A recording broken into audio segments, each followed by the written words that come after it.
Now, I've got to be honest with you guys. This video is supposed to be the 1,000 mile review of my GMC Canyon, my brand new 23 Canyon. But there's one tiny little problem.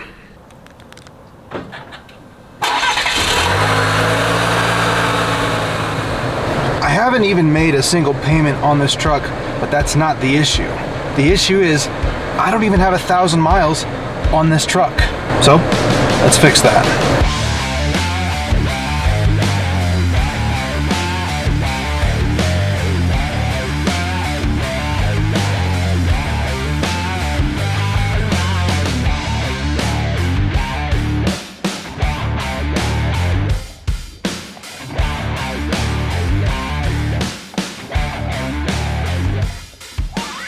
Alright, I think I'm qualified. We have finally hit 1,000 miles and I can officially, legally, do this review for you guys.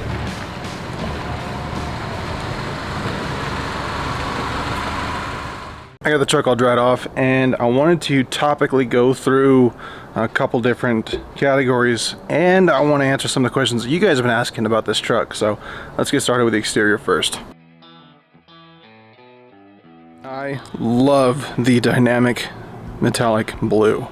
Literally the most common compliment I get on the truck is the color. I love how the color changes from the shadows to the main body and the highlights. I'm in love with this color. Nowhere near as bad as some of the other trucks that I've seen, but we did have some paint blemishes on the rear fender, the door, the roof, and the hood. I'm hoping that the warranty that I've got will cover all of that over and above just the GM factory warranty. Just a couple fish eyes, not that big of a deal, but it is a concern over time if those turn into cracks or turn into maybe rust spots or whatnot. So keep an eye on them and we'll just work it out with the dealer someday in the future. I did a couple cosmetic things. I changed the side markers, I changed the third brake light and the antenna, and a couple of little minor things like these little stake pocket covers and whatnot. I'll end up covering all of the mods that I've done to this truck and what I plan to do to this truck on another video. That'll be forthcoming, but I'll kind of touch on them here in this video, and then I'll do a full kind of walk around of what I've done so far in another video. This truck is identical to the first truck that we ordered, and it was missing two crucial things: spray-in bed liner and the trailer hitch. So the second truck we ordered, I included those two things. Well, problem is that truck came in and it had a radio issue, and that could have been back ordered for almost 9 months. So I said, sorry, this one was sitting at a dealership down there at Corwin, and Bobby helped me out with the previous videos, and I hit him up and I said, hey, is that one available? Well, he said, you know what, let me look. They backed out, come on down, it's yours. We bought it. Despite it not having a bed liner or a trailer hitch, hashtag content. We're gonna do a spray-in bed liner, and I'm gonna be doing a trailer hitch install. It's right there in my shop truck. This next week, this will get a trailer hitch, and sometime in the near future, we'll do spray-in bed liner. Coming around to the front here, man, I love this big wide grille. I love the huge kind of undercut ZR2 cut almost looking bumper, and just the overall styling of the headlights and the fog lights and everything. I just love how it looks. You guys might notice what I'm kind of going for as far as a theme. I've got the smoked fender markers, and I've kind of tinted the truck with ceramic. I did the third brake in smoke, and I'll do some other stuff in a kind of a smoked theme, so kind of a black and blue theme. Speaking of the ZR2, one of the things that I didn't like about the Colorados was their interior, and that's why I chose the Canyon. So let's go inside and I'll show you guys that now. I really like the interior of this truck. The kind of tan accents, the piping and whatnot, just the way that the vents are shaped, little carbon fiber kind of trim pieces. I just really like how this looks against the kind of Colorado kind of round, basic plastic looking dash and interior. The interior is actually pretty nice looking. It's got these cool little almost like epaulettes in the seat. The whole dash and the kind of appointments here are all tan. Alright, let's talk. I'm stuck. Cabin space. and comfort. I'm 6'4". I have my seat pulled up a couple inches further than as far back as it'll go. I can't fit back here. I have absolutely no way of comfortably riding back here at 6'4". I think that's just par for the course with all of the mid-size trucks. You just can't get a large person back here tall. Make myself feel better in the back seat. It's not gonna happen. Maybe you got a really short driver, you're good, but with me sitting up front, we put my daughter over here so I could scooch back a little bit, and it's actually worked out pretty well so far. She's still kind of walking up and down the backs of the seats, but yeah, we try to keep them wiped off, and it doesn't get too bad. Moving on to tech, we've got some really cool features in this truck. We've got all the windows down, button, which is kind of cool. You can't roll them all up, so that's kind of a bummer, but all down is kind of cool. Lane keep assist, butt coolers that are on right now, butt warmers. You got auto climate. Heated steering wheel's something I'm kind of getting used to. I'm sure I'll like it more when it gets colder, but for the most part, if it turns on, I turn it off pretty quickly. So I'm always got warm hands, so I don't really need that, but I'm sure come snow time, winter, I'll probably need that a lot more often. All of our different camera modes. We've got the 360 view, we've got our front camera right now, we got our rear view camera, there's the shop truck. We even have front view in the front tires, left and right. We can hit it again, and that'll be the rear ones. It's kind of zoomed in, so it's a little bit pixelated and kind of fuzzy, so that's just the way it is. Something I wish GM did on the AT4s in the gauge cluster here was actually give us a full width screen.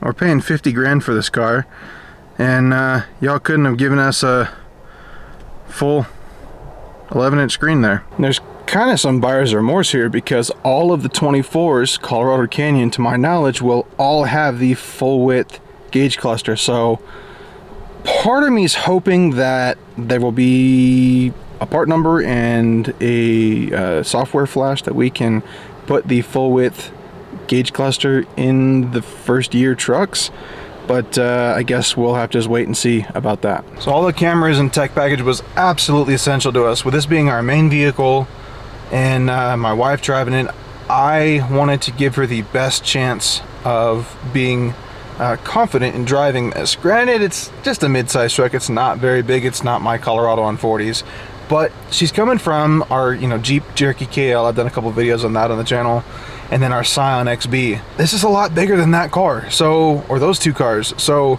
I wanted to give her the best chance of being confident in a vehicle of this size and parking places and just getting into tight spaces. The park assist sensors, the cameras, all of the things that this truck comes with in the tech packages was absolutely essential to a cheap insurance plan. It was only maybe like $2 grand for all of the tech package, and I think it was worth it. Unfortunately, none of these helped us when we had a soccer mom at the car pickup line at school basically roll into the truck when I don't think we'd had the truck maybe a week. So I guess it's kind of protecting her or us from running into somebody. We can't really help other people's inability to drive their own vehicles, so can't win them all. We've only had a couple issues with the infotainment technology stuff. We had an issue where the kind of auto braking or collision avoidance type system kind of flashed on the screen. I didn't set the brakes off, but it kind of flashed, and then it was fine. Also, I was trying to roll up all the windows about a week or two ago, and the truck honked at me as if the windows were not wanting to roll up, so that was kind of weird. Got kind of some weird looks from the driver in front of us because I didn't mean to honk at him. But those are about the only two things we've had issues with. We did have a GM over-the-air update. That updated just fine. We were sitting here at the house, didn't have to go anywhere. Set it up, turned it on, let it update. I checked it in a little while, turned the truck back on, and I don't know why I did that. It doesn't have a key. But checked the truck, and it's been pretty much fine ever since. We do have a weird shutdown screen, so I'm not quite sure what that is. I'm hoping in some random update we'll get later that'll be patched in and fixed, but other than that, all the tech stuff, all the cameras, all the sensors and whatnot have worked just fine.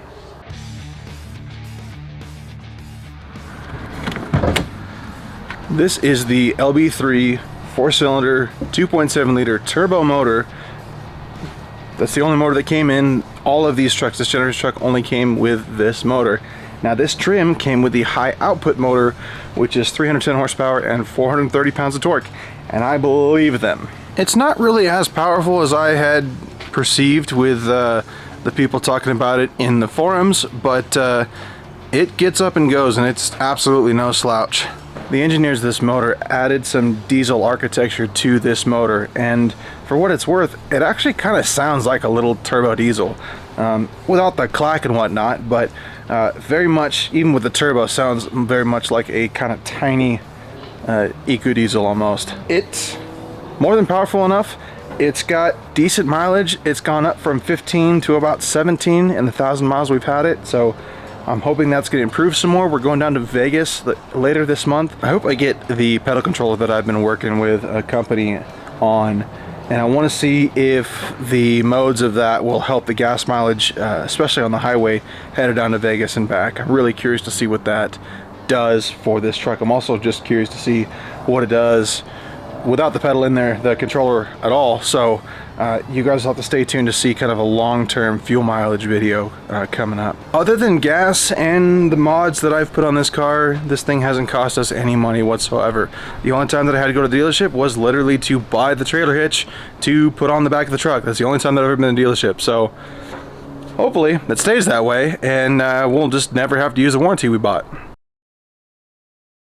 Overall, the build quality of this truck is pretty good. Having to put together this level of truck is daunting, I'm sure, for any manufacturer.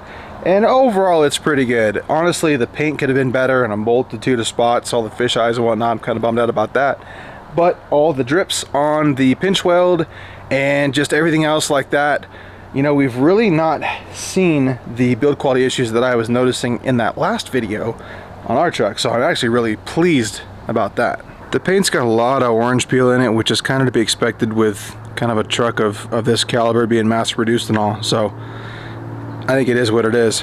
One thing I'm absolutely concerned about is the factory plastics. These panels here are getting scuffed up with us getting in and out of the truck.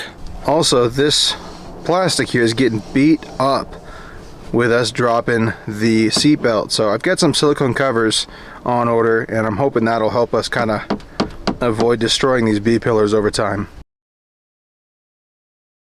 For this next topic, you guys are going to have to subscribe to the channel. This next video is going to be all about the top 10 first mods that you might want to do to your Canyon or Colorado, and I don't want you guys to miss out on that. So I'm working with a bunch of vendors. I'm bringing you guys some parts that I'm designing so that you can build out your truck the way you want it, and I wouldn't want you guys to miss that video coming up soon. If you want to see more of the Canyon or the Colorado build, feel free to subscribe to the channel, and thank you guys for watching. We'll see you on the next video.